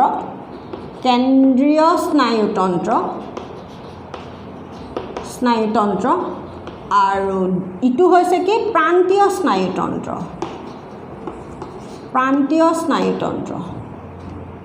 হ'লনে? যিটো কেন্দ্ৰীয় স্নায়ুতন্ত্ৰ, যিটো চেণ্ট্ৰেল নাৰ্ভাছ ছিষ্টেম, সেইটোত থকা অংগসমূহ হৈছে কি মানে মস্তিষ্ক আৰু স্নায়ুৰজ্জু। কেন্দ্ৰীয় স্নায়ুতন্ত্ৰটোৰ লগত জড়িত অংগকেইটা কি মস্তিষ্ক, ব্ৰেইন আৰু স্পাইনেল কৰ্ডডাল, স্নায়ুৰজ্জুডাল। হ'লনে? যিডাল আমাৰ ৰাজহাড়ডাল, পিঠিত থকা ৰাজহাড়ডালৰ ঠিক মাজে মাজে যায়, এডাল সূতাৰ নিচিনা। গতিকে সেয়া হ'ল স্নায়ুৰজ্জু। তোমালোকে কেতিয়াবা মাছ খালে মাছৰ কাঁইটডাল এটা এটাকৈ টুকুৰাকৈ ভাগি যায় চাবাচোন। আমাৰ কশেৰুকাবোৰো তেনেকুৱাই, তাৰমানে এটা কাৰণ তাৰ মাজত এটা সূতাৰ নিচিনা ওলায়, বগা সূতাডাল নিচিনা ওলায়। মাছৰ কাঁইট যিডাল মাছৰ দীঘল কাঁইট, সেই ক্ষীণ কাঁইটবোৰ নাই কোৱা মই। মাছৰ যিডাল একদম ডাঙৰ মাজৰ কাঁইটডাল ভাঙি দিলে টুকুৰকৈ এৰাই যায়, আৰু তাৰ মাজত এডাল বগা সূতাৰ নিচিনা, সেই এটা মানে তেনেকৈ আমাৰো কি হয়, ৰাজহাড়ডালৰ কশেৰুকাৰ মাজে মাজে এডাল কি থাকে, সূতা থাকে, যাক কি বুলি কোৱা হয়, স্নায়ুৰজ্জু বুলি কোৱা হয়। হ'লনে? সেয়া স্নায়ুৰজ্জু আৰু মস্তিষ্ক লগ লাগি আমাৰ কি গঠন হয়, কেন্দ্ৰীয় স্নায়ুতন্ত্ৰ গঠন হয়। আৰু সেই কেন্দ্ৰীয় স্নায়ুতন্ত্ৰৰ পৰা যিবোৰ স্নায়ু শৰীৰৰ বিভিন্ন অংগলৈ গৈছে, সেই স্নায়ুবিলাকেৰে সৈতে গঠিত তন্ত্ৰটোক কি বুলি কোৱা হয়, প্ৰান্তীয় স্নায়ুতন্ত্ৰ। তাৰমানে মস্তিষ্ক স্নায়ুৰজ্জু হৈছে কেন্দ্ৰীয় স্নায়ুতন্ত্ৰ,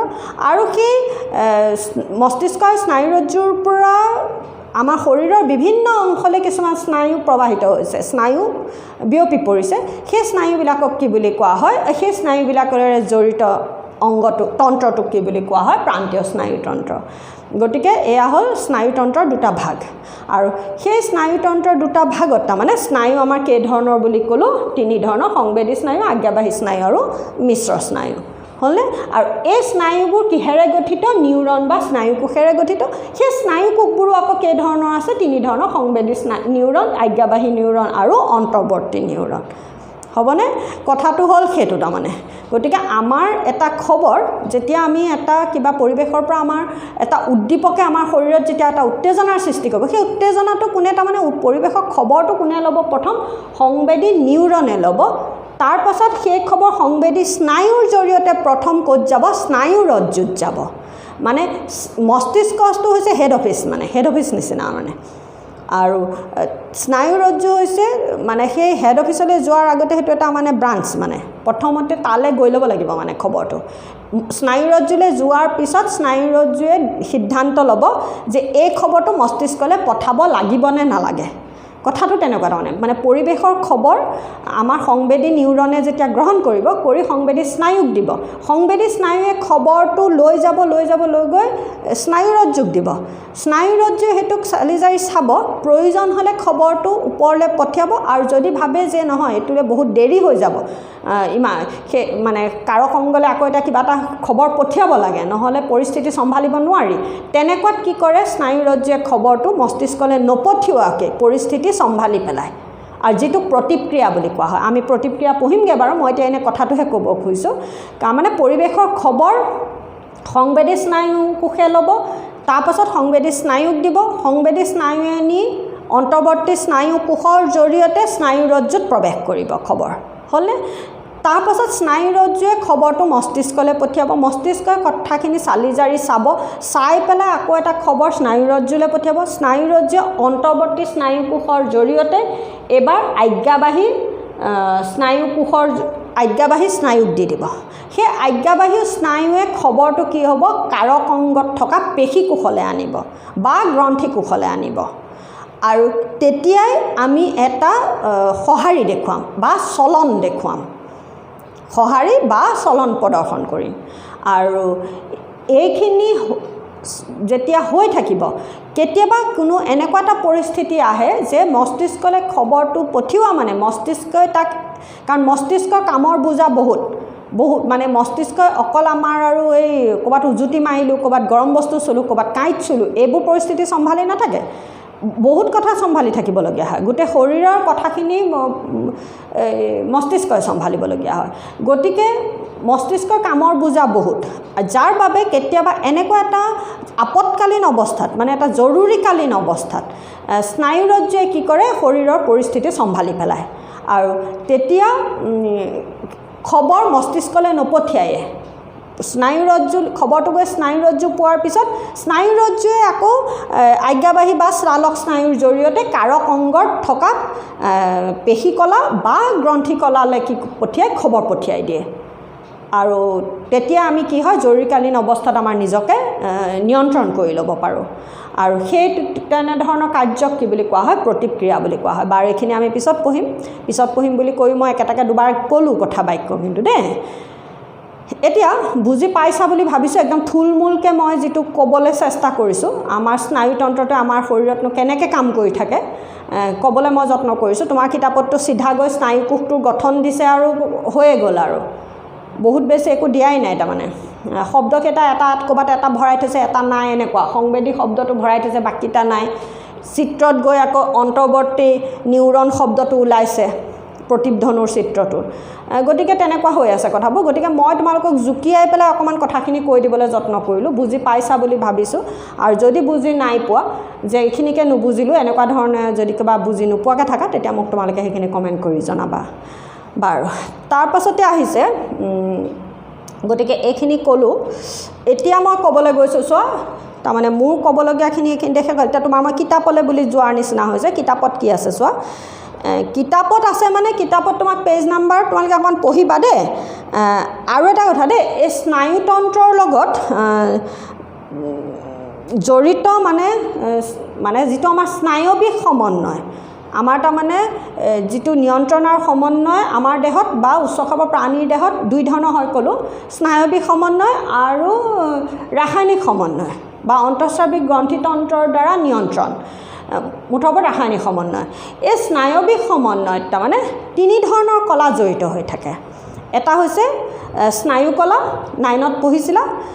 আনটো হৈছে পেশীকলা আৰু গ্ৰন্থিকলা তোমাৰ কিতাপত কি দিছে মই নাজানো কি দিছে অকণ পঢ়ি চাবা দেই ক'ৰবাত আছে মুঠতে কিন্তু সেইটো আছে তাৰমানে কিন্তু কি আছে মই কিন্তু তিনি ধৰণৰ কলা হয়তো কিতাপত চাগে দুই ধৰণৰে দিয়া থাকিব মানে তিনি ধৰণৰ কলা জড়িত হৈ থাকে এতিয়া পৰীক্ষাত লিখোঁতে কিতাপত যিহেতুকে দুই ধৰণৰ আছে যে স্নায়ুকলা আৰু পেশীকলা আছে নিশ্চয় কিন্তু মই জনাত সেই তিনি ধৰণৰ কলা জড়িত হৈ থাকে স্নায়ুকলা পেশীকলা আৰু গ্ৰন্থিকলা গ্ৰন্থিকলা বুলি এইটো কাৰণে কৈছোঁ যেনেকৈ মই এইমাত্ৰ কৈছিলোঁ গৰম পৰিছে মোৰ ঘাম ওলাইছে সেই ক্ষেত্ৰত তাৰমানে উদ্দীপক হৈছে পৰিৱেশৰ উষ্ণতা আৰু মোৰ ঘৰ্মগ্ৰন্থিয়ে ঘাম নিষ্কৰণ কৰাটো হৈছে কি সঁহাৰি হ'লে গতিকে এইখিনিতে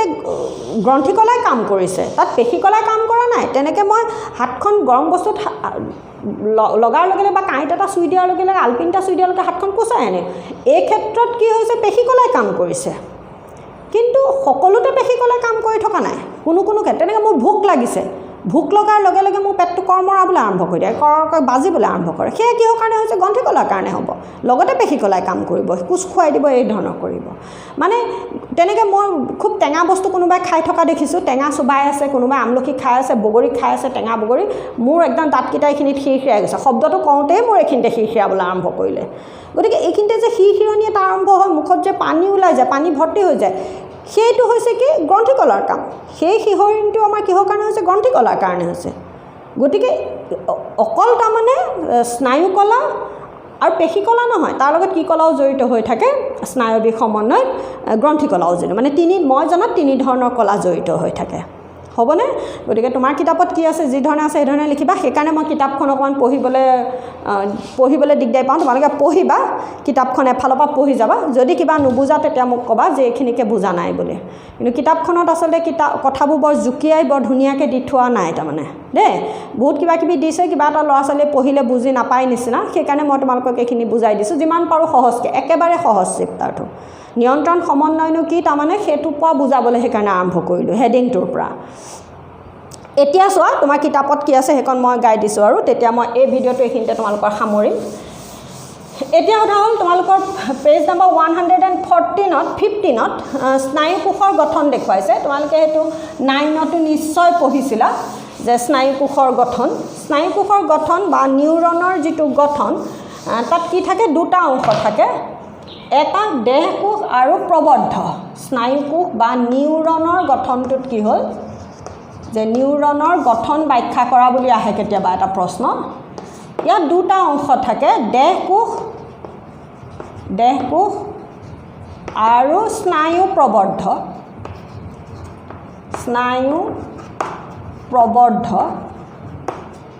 এই স্নায়ু প্ৰবদ্ধ আকৌ কি হয় দুই ধৰণৰ হ'ব পাৰে এক্সন আৰু ডেনড্ৰাইট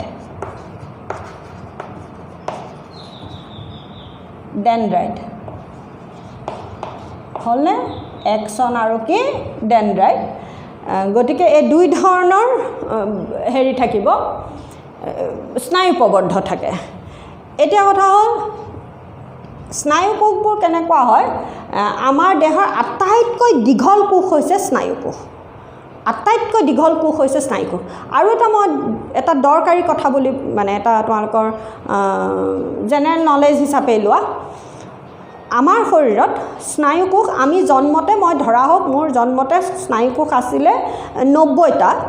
মোৰ একদম মৰা দিনাখনলৈকে মোৰ শৰীৰত স্নায়ুকোষ কেইটা থাকিব 90টা কিন্তু একদম কেঁচুৱাটো মানে একদম যিটো আজি জন্ম হোৱা কেঁচুৱাটোৰ শৰীৰত যদি আজি স্নায়ুকোষ আছে 90টা তাৰ সেই কেঁচুৱাটো একদম ডাঙৰ হৈ একদম মৰা নহয় যদি 70 বছৰ বয়সলৈকে জীয়াই থাকে এই 70 বছৰ বয়সলৈকে তাৰমানে স্নায়ুকোষৰ সংখ্যা কি হৈ থাকিব 90টা গতিকে মোৰ শৰীৰত মই যদি জন্মতে 100টা স্নায়ুকোষ লৈ জন্ম হৈছিলোঁ মোৰ আজিও 100টা আছে আৰু মই যোনদিনা মৰিম সেইদিনাখনো মোৰ শৰীৰত 100টা স্নায়ুকোষ লৈয়ে মই পৃথিৱী এৰিম কথা হ'ল সেইটো তাৰমানে কিন্তু সেই স্নায়ুকোষ কি হ'ব যিমানে আমি ডাঙৰ হৈ গৈ থাকোঁ কেঁচুৱাৰ পৰা যেতিয়া আমি ওখ হৈ ডাঙৰ হৈ গৈ আছোঁ তেতিয়া স্নায়ুকোষবোৰো দীঘল হৈ গৈ থাকে কিন্তু সংখ্যা একে থাকে কিন্তু বাকী আৰু শৰীৰৰ আমাৰ বাকীবোৰ যিবোৰ কোষ আছে সেই কোষবোৰ কিন্তু আমি যেতিয়া আমাৰ যেতিয়া উচ্চতা বাঢ়িছে আমাৰ যেতিয়া আকাৰ বাঢ়িছে বহাৰ লগে লগে কিন্তু কোষৰ সংখ্যা বাঢ়িবলৈ আৰম্ভ কৰে কিন্তু কেৱল অকল স্নায়ুকোষ বা নিউৰনহে কি এনেকুৱা এটা কোষ আমাৰ শৰীৰৰ মানে উচ্চ খাব প্ৰাণীৰ শৰীৰৰ এনে এবিধ কোষ যি কোষ জন্মতে যিমানটা থাকিব মৃত্যু পৰ্যন্ত সিমানটাই থাকিব সংখ্যাত কেতিয়াও সি বাঢ়ি নাযায় এতিয়া কথা হ'ল সেই স্নায়ু কোষবিলাক তাৰমানে আত্মকলো না আমাৰ শৰীৰৰ আটাইতকৈ দীঘল কোষ সেই কোষটো গতিকে দীঘল বুলি কওঁতে আমাৰ শৰীৰৰ ডাঙৰ কোষ বুলি ক'লেও ভুল নহয় তাৰমানে এই কোষটোত দুটা অংশ থাকে এটা কি ক'লোঁ দেহকোষ আৰু স্নায়ু প্ৰবদ্ধ দেহকোষ বুলি কওঁতে এয়া মোৰ ছবিটো ভাল নহয় তোমালোকে ছবি কিন্তু এইটো ছবিও আঁকিবলৈ আহে আকৌ দেই এই ছবিটো আঁকিবলৈ আহে গতিকে আঁকিবলৈ ভালকৈ চেষ্টাটো কৰিবা মোৰ নিচিনা হ'লে নহ'ব ছবিটো এয়া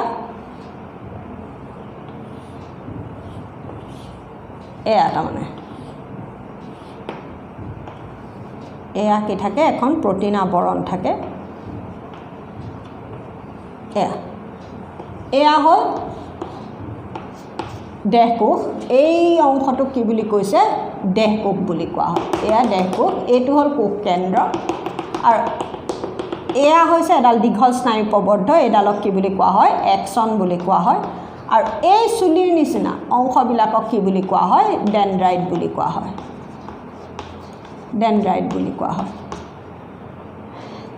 আৰু এয়া হৈছে কি এবিধ প্ৰটিন আৱৰণ এক্সনডালক এবিধ প্ৰটিনেৰে আৱৰি থাকে যাক কি বুলি কোৱা হয় মায়েলিন আৱৰণ বুলি কোৱা হয় একদম লাগিব দেই মায়েলিন আৱৰণ বুলি কোৱা হয় এখন প্ৰটিন আৱৰণ মায়েলিন আৱৰণখন কি আৱৰণ ক'লো প্ৰটিন আৱৰণ এয়া হ'ল তাৰমানে এটা স্নায়ু কোষৰ গঠন এয়া হ'ল দেহ কোষ অংশ আৰু এয়া হ'ল স্নায়ু প্ৰবৰ্ধ অংশ স্নায়ু প্ৰবৰ্ধ দুই ধৰণৰ ক'লো এক্সন আৰু ডেনড্ৰাইট হলনে এই মূল যেটো দেহ কোষৰ এই জুংবিলাকত কি থাকে চুলিৰ নিচিনা এবিধ প্ৰবৰ্ধ থাকে যাক কি বুলি কোৱা হয় ডেনড্ৰাইট বুলি কোৱা হয় আৰু এক্সনডালে হৈছে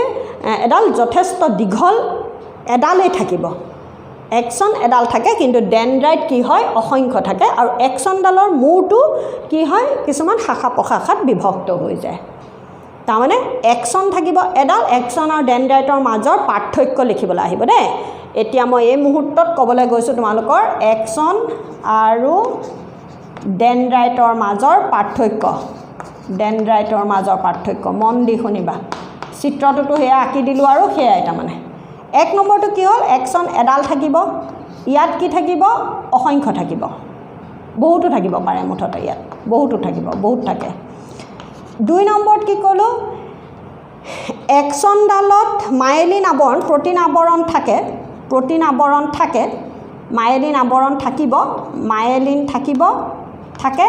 কিন্তু ইয়াত কি হ'ব নাথাকে মায়েলিন আৱৰণ নাথাকে হলনে তিন নম্বৰত কি ক'লোঁ এক্সনৰ মাজেদি স্নায়ু প্ৰেৰণা কোষটোৰ পৰা বাহিৰ ওলায় এক্সনৰ মাজেদি কি হয় স্নায়ু প্ৰেৰণা কোষটোৰ পৰা বাহিৰ ওলায় ডেনড্ৰাইটৰ মাজেদি কি হয় স্নায়ু প্ৰেৰণা কোষটোৰ ভিতৰলৈ প্ৰৱেশ কৰে 3 নম্বৰ সেইটো ক'লোঁ এইটো কি ক'ব বাহিৰ ওলাব স্নায়ু প্ৰেৰণা বাহিৰ ওলাব ইয়াত কি হ'ব স্নায়ু প্ৰেৰণা ভিতৰলৈ সোমাব ডেনড্ৰাইটৰ মাজেদি ভিতৰলৈ সোমাব কি বুলি ক'লোঁ স্নায়ু প্ৰেৰণা এটা স্নায়ু প্ৰেৰণা কিও আকৌ চাব লাগিব দেই হলনে স্নায়ু প্ৰেৰণা ভিতৰলৈ সোমাব আৰু এক্সনডাল কি হ'ব দীঘল হয় চাৰিটাই লিখিব লাগিব আৰু দুই আহে নহয় এডাল যথেষ্ট দীঘল হয় আৰু ডেনড্ৰাইটবোৰ কি হয় চুটি হয় ডেনড্ৰাইটবোৰ যথেষ্ট চুটি চুলি সদৃশ হয় ই দীঘল শকত ইয়াত চুটি আৰু কি হয় ক্ষীণ হয় চুলি সদৃশ হয় চুলিৰ নিচিনা হয় চুলিৰ দৰে হয় এইখিনি হ'ল এক্সন আৰু ডেনড্ৰাইটৰ মাজৰ পাৰ্থক্য গতিকে দুটা প্ৰধান পাৰ্থক্য লিখা বুলি যদি ক'লে তেতিয়াহ'লে আমি এই দুটাক জাপি জাপি লিখি দিম ইয়াত এক্সন এডাল থাকিব আৰু হি কি হ'ব দীঘল শকত হয় ডেনড্ৰাইট বহুত থাকে কিন্তু চুটি চুলিৰ দৰে হয় 1 আৰু 5ক 4ক মই জাপি দিলোঁ চোৱা হলনে তেনেকৈ 2 নম্বৰ কি লিখিম যে এক্সনৰ গাত মায়েলিন আৱৰণ প্ৰটিনযুক্ত মায়েলিন আৱৰণ থাকে কিন্তু ডেনড্ৰাইটত নাথাকে আৰু এক্সনৰ মাজেদি স্নায়ু প্ৰেৰণা কি হয় বাহিৰ ওলায় আৰু ডেনড্ৰাইটৰ মাজেদি স্নায়ু প্ৰেৰণা ভিতৰ সোমায় এইটো কিন্তু প্ৰধান পাৰ্থক্য আকৌ একদম প্ৰধান পাৰ্থক্য তাৰমানে যেটো বাহিৰ ওলাই স্নায়ু প্ৰেৰণা ভিতৰ ওলোৱা বাহিৰ ওলোৱাটো একদম প্ৰধান পাৰ্থক্য এক্সন আৰু ডেনড্ৰাইটৰ হ'বনে গতিকে যদি দুটা লিখিবলৈ কৈছে তোমালোকে এনেকৈ জাপি জাপি এই চাৰিটাক দুটা কৰি থৈ আহিবা ইয়া অকল এই দুটা লিখি থৈ এই দুটা এৰি থৈ নাহিবা মানে সেইটো তেনেকৈ নকৰে আৰু মই আগৰ যেটো তোমালোকক উত্তৰ কেনেকৈ লিখে ভিডিঅ'টোত তোমালোকে চাবা তাত মই বুজাইছিলোঁ এতিয়া ইয়াত উদাহৰণ এটা পাইছোঁ সেইকাৰণে দেখুৱাই দিছোঁ ইয়াত মই কি জাপিছোঁ 1 আৰু 4ক একেলগ কৰি দিম 2 আৰু 3ক একেলগ কৰি দুটা কৰি পেলাম হ'বনে গতিকে এয়া হ'ল এক্সন আৰু ডেনড্ৰাইটৰ মাজৰ পাৰ্থক্য আৰু এয়া এটা নিউৰনৰ গঠন চিত্ৰ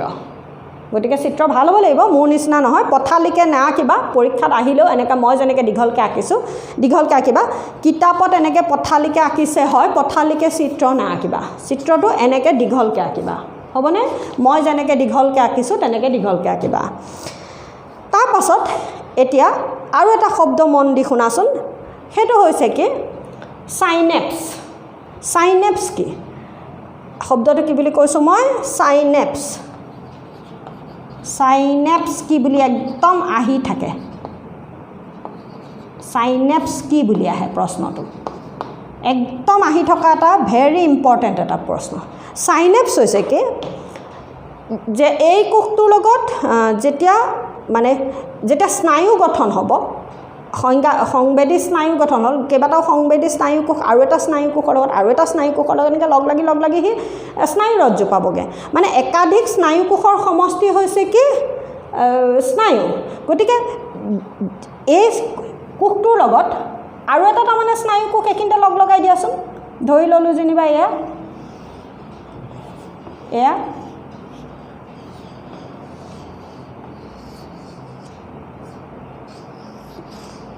এটা মানে এইটো মই তললৈ গুচি গৈছে বুলি ধৰিছোঁ আৰু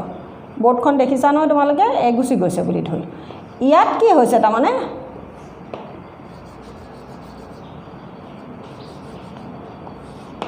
ইয়াত কি হ'ব এইবিলাকে ডেনড্ৰাইট এইটো বা ইমান এয়া ডেনড্ৰাইট এইখিনি হ'ল এয়া ডেনড্ৰাইট হ'লনে এই এক্সনৰ এই মূৰটো দেখিছানে মই শাখা প্ৰশাখাবিলাক বেলেগ এটা স্নায়ু কোষৰ এইটো হ'ল দেহ কোষটো আৰু এইডাল হ'ল স্নায়ু প্ৰবদ্ধ গুচি গৈছে আৰু সেইফালে এক্সনডাল এয়া তাৰমানে হেৰি এইটো বেলেগ এটা স্নায়ু কোষ এটা এইটো আঁকিছোঁ এটা এইটো আঁকিছোঁ তললৈ গ'লগৈ আৰু বৰ্ডত নুজুৰিলে কাৰণে নাই আকৌ মই তাৰমানে ইয়াত কি হৈছে এই এক্সনৰ এই মূৰটোৰে শাখা প্ৰশাখাবিলাক বেলেগ এটা কোষৰ ডেনড্ৰাইটৰ লগত কি হৈ থাকে এইধৰণে মিলি থাকে এইধৰণে মিলি থাকে যাৰ ফলত এই অঞ্চলটোত এটুকুৰা খালী ঠাইৰ সৃষ্টি হয় এয়া ইহঁতে ইটোৰ লগত সিটো লুজলি লাগি থাকে আৰু এই খালী ঠাইখিনিক তাৰমানে দুটা কোষৰ যিটো সংযোগস্থল সেই সংযোগস্থলক কি বুলি কোৱা হয় সাইনেপছ বুলি কোৱা হয় তাৰমানে এটা কোষৰ এক্সন আৰু আন এটা কোষৰ ডেনড্ৰাইটৰ মাজৰ যিখিনি খালী ঠাই যিটো সংযোগস্থল সেই সংযোগস্থলৰ খালী ঠাইখিনিক কি বুলি কোৱা হয় সাইনেপছ বুলি কোৱা হয় গতিকে তোমালোকে কিতাপত পঢ়িবা এইখিনিতে ক'ৰবাত আছে এইখিনিতে এইটো সাইনেপছ আছে এইখিনিতে নে সাইনেপছ কি একদম আহি থকা এটা প্ৰশ্ন গতিকে দুটা স্নায়ু কোষৰ এক্সন আৰু ডেনড্ৰাইটৰ মাজৰ যিটো সংযোগস্থল সেই সংযোগস্থলক কি বুলি কোৱা হয় সাইনেপছ বুলি কোৱা হয় আৰু এই সাইনেপছৰ জৰিয়তে এটা কোষৰ পৰা স্নায়ু প্ৰেৰণা কি হয় আন এটা কোষত প্ৰৱেশ কৰে এই সাইনেপছৰ জৰিয়তে কি হয় এই সাইনেপছতে কি থাকে কিছুমান ৰাসায়নিক পদাৰ্থ থাকে প্ৰধানকৈ এচিটাইল কোলিন নামৰ এবিধ সাধাৰণ ৰাসায়নিক পদাৰ্থ থাকে কি বুলি ক'লোঁ মই ইয়াত এই সাইনেপছত থকা ৰাসায়নিক পদাৰ্থ কি এচিটাইল কোলিন আৰু আছে কিন্তু প্ৰধানকৈ কি থাকে এচিটাইল কোলিন নামৰ এবিধ ৰাসায়নিক পদাৰ্থ থাকে আৰু সেই ৰাসায়নিক পদাৰ্থৰ জৰিয়তে এক্সনৰ পৰা যিটো স্নায়ু প্ৰেৰণা প্ৰথম সেই এচিটাইল কোলিনত যাব আৰু সেই এচিটাইল কোলিনৰ পৰা সেই স্নায়ু প্ৰেৰণা ডেনড্ৰাইটৰ মাজেদি আন এটা কোষত প্ৰৱেশ কৰে এই ধৰণে সাইনেপছৰ জৰিয়তে কি হয় এটা কোষৰ পৰা আন এটা কোষলৈ স্নায়ু প্ৰেৰণা গতি কৰি গৈ এটা সময়ত স্নায়ু এইটো কি কয় স্নায়ু ৰজ্জু পায় স্নায়ু ৰজ্জুৰ পৰা মস্তিষ্কলৈ যায় আকৌ মস্তিষ্কৰ পৰা খবৰ কি হয় এইদৰে সাইনেপছৰ জৰিয়তে সাইনেপছত থকা এচিটাইল কোলিনৰ জৰিয়তে মানে ৰাসায়নিক পদাৰ্থৰ জৰিয়তে স্নায়ু প্ৰেৰণা কি হয় পেশী কলা আৰু গ্ৰন্থি কলালৈ আহে যাৰ ফলত জীৱদেহে কি কৰে চলন কাৰ্য সম্পন্ন কৰে হ'লনে গতিকে এইখিনিয়ে হ'ল তোমাৰ সাইনেপছৰ ওপৰত কথা ক'লোঁ সাইনেপছ কি বুলি আহিব আৰু ইয়াৰ কাম কি আহিব গতিকে সাইনেপছ কি হ'ল কি ক'লোঁ এইমাত্ৰ কাম কি ক'লোঁ যে সাইনেপছৰ জৰিয়তে কি হয় সাইনেপছত থকা ৰাসায়নিক পদাৰ্থ প্ৰধানকৈ এচিটাইল কোলিনৰ জৰিয়তে কি হয় স্নায়ু প্ৰেৰণা এটা কোষৰ পৰা আন এটা কোষলৈ প্ৰৱাহিত হয় কাম সিমানটোৱে মই এতিয়া বুজাবলৈ ইমানখিনি ক'লোঁ যদিও সিমানখিনি ক'ব নালাগে তাৰমানে হ'বনে তাৰ পাছত আজিলৈ সেয়াই হ'ল তাৰপিছত তোমাক এইখিনিতে এটা কাৰ্যকলাপটো দেই 7.1 কাৰ্যকলাপটো এটা কাম প্ৰশ্ন আকৌ কি দিছে যে তলতে দিছোঁ যেনিবা নাক বন্ধ কৰি খাওঁতে চেনি আৰু ভাতৰ স্বাদৰ কিবা পাৰ্থক্য আছে নেকি সোৱাদৰ কিবা পাৰ্থক্য আছে নেকি যদি আছে কিয় এনেকুৱা হয় যদি আছে মানে আছে আৰু কিয় এনেকুৱা হয় সুধিছে এই বিষয়ে পঢ়াৰ ইয়াৰ কাৰণ বিচাৰিছোঁ তোমালোকৰ চৰ্দি বা পানী লাগি থাকিলে এনেকুৱা হয়নে আহিব প্ৰশ্নটো সেইটোৱে যে চৰ্দি বা পানী লাগি থাকিলে আমি খোৱা বস্তুৰ সোৱাদ নাপাওঁ কিয় বা নাকটো বন্ধ কৰি আমি খোৱা বস্তু খালে আমি সোৱাদ নাপাওঁ কিয় বা তেনেকৈ যদি পাওঁ যদি নোপোৱা তেতিয়াহ'লে কিয় নোপোৱা এনেকৈ আহিব মানে গতিকে কথাটো হ'ল কি আমি আমাৰ যিটো সোৱাদৰ অনুভূতি সেইটো আমাৰ গোটেই কথাবোৰ আমাৰ মস্তিষ্কই নিয়ন্ত্ৰণ কৰে কৈছোঁ নহয় গতিকে আমি এটা বস্তু খাওঁতে আমি সোৱাদটো যদিও আমি জিভাত দিওঁ, জিভাত থকা টেষ্ট বাডবিলাকে যাত যিটো সংবেদী স্নায়ুকোষ আছে তাৰ জৰিয়তে আমি সোৱাদ পাওঁ বুলি ভাবোঁ। আচলতে সেইটো নহয়, আচলতে সেইটোৱে, কিন্তু তাৰ লগত অকলে সি সেই কামটো কৰিব নোৱাৰে। আচলতে সেইটো নহয়তো মোৰ ভুল হৈছে, মোৰ ওলাই যায় মুখৰ পৰা কথাটো, যে মানে অকল জিভাত থকা সংবেদী স্নায়ুকোষকেইটাৰ জৰিয়তে আমি সোৱাদৰ অনুভূতি ল'ব নোৱাৰোঁ। তাৰমানে আমি সোৱাদৰ অনুভূতিটো আমাৰ নাপাওঁ। সেই অনুভূতিটোৰ কাৰণে মানে মস্তিষ্কই সেই কথাটো বিশ্লেষণ কৰিবলৈ হ'লে মস্তিষ্কলৈ দুটা অনুভূতি যাব লাগিব। এটা হৈছে জিভাৰ যিটো টেষ্ট ল'ব, মানে কি মিঠা খাইছোঁ নে তিতা খাইছোঁ নে নিমখীয়া খাইছোঁ সেইটো কথা ল'ব, আৰু লগতে নাকত থকা যিবোৰ ঘ্ৰাণ গ্ৰন্থি আছে সেই ঘ্ৰাণ মানে সংবেদী গ্ৰন্থিখিনি, জিভাত থকা স্বাদ গ্ৰন্থি আৰু নাকত থকা ঘ্ৰাণ গ্ৰন্থিখিনি মানে স্মেল যিবোৰ গ্লেণ্ড আছে আৰু ইয়াত যিবোৰ টেষ্ট বাড আছে, সেই দুইটাই মস্তিষ্কলৈ পঠিওৱা খবৰৰ জৰিয়তে সেই খবৰ দুটা বিশ্লেষণ কৰাৰ পিছতে আমি আচলতে খাদ্যবস্তুটোৰ প্ৰকৃত সোৱাদ পাওঁ। মানে খাদ্যবস্তুটোৰ গোন্ধ আৰু তাৰ লগত সি কেনেকুৱা কি টেষ্টৰ, সি নিমখীয়া নে মিঠা নে সি টেঙা নে তাৰ কোনো কাৰ্বহাইড্ৰেটৰ নাই, কোনো সোৱাদ নাই, এই কথাটো বিশ্লেষণ কৰিবলৈ হ'লে মস্তিষ্কলৈ দুটা খবৰ যোৱাৰ প্ৰয়োজন হয়। এটা হ'ল জিভাই পঠিওৱা খবৰ আৰু আনটো হৈছে কি নাকত থকা সংবেদী গ্ৰন্থিখিনিয়ে পঠিওৱা, ঘ্ৰাণ গ্ৰন্থিয়ে পঠিওৱা খবৰ। দুইটা খবৰৰ বিশ্লেষণৰ জৰিয়তে আমি এটা বস্তুৰ সোৱাদ অনুভৱ কৰিব পাৰোঁ। আৰু গতিকে যেতিয়া আমাৰ পানী লাগে, নাক বন্ধ হৈ থাকে, ঘ্ৰাণ গ্ৰন্থিখিনিয়ে ভালকৈ কাম কৰিব নোৱাৰে, বা নাকটো আমি বন্ধ কৰি থ'লে ঘ্ৰাণ গ্ৰন্থিখিনিয়ে এই খাদ্যৰ যিটো গোন্ধৰ অনুভূতি আমাক মস্তিষ্কলৈ পঠিয়াব বা খবৰটো পঠিয়াব নোৱাৰে, যাৰ ফলত মস্তিষ্কই খাদ্যবস্তুটোৰ সোৱাদ বিশ্লেষণ কৰিব নোৱাৰে আৰু আমি খাদ্যৰ সোৱাদ ভালকৈ নাপাওঁ। মুঠৰ ওপৰত খাদ্যৰ সোৱাদ পাবলৈ হ'লে মস্তিষ্কলৈ দুটা খবৰ যাব লাগিব। এটা হ'ল ঘ্ৰাণ গ্ৰন্থিয়ে পঠিওৱা খবৰ আৰু আনটো হৈছে জিভাত থকা স্বাদ গ্ৰন্থিয়ে পঠিওৱা খবৰ। সেই দুইটা খবৰৰ জৰিয়তে আমি এটা সোৱাদৰ অনুভূতি পাওঁ বা এটা আমি খাদ্যবস্তুৰ সোৱাদটো কেনেকুৱা আমি তাক ধৰিব পাৰোঁ। যদি নাক বন্ধ হৈ থাকে তেতিয়াহ'লে মস্তিষ্কই সেই বিশ্লেষণটো ভালকৈ কৰিব নোৱাৰে, যাৰ বাবে আমি খাদ্যবস্তুৰ সোৱাদ ভালকৈ নাপাওঁ। একদম আহি থকা এটা প্ৰশ্ন। গতিকে আজিলৈ তোমালোকক এইখিনি বহুতখিনিয়ে কিবা কিবি ক'লোঁ। কিতাপখনততো একো নায়েই, তথাপি মই বৰ দীঘলীয়া হৈ গৈছে চাগে আজি এই ভিডিঅ'টো, উপায় নাই। আধাতে 115 নম্বৰ পেজলৈকে তোমালোকক মই পঢ়ালোঁ। যদি বুজি পাইছা তেতিয়াহ'লে বা যদি ভিডিঅ'টো ভাল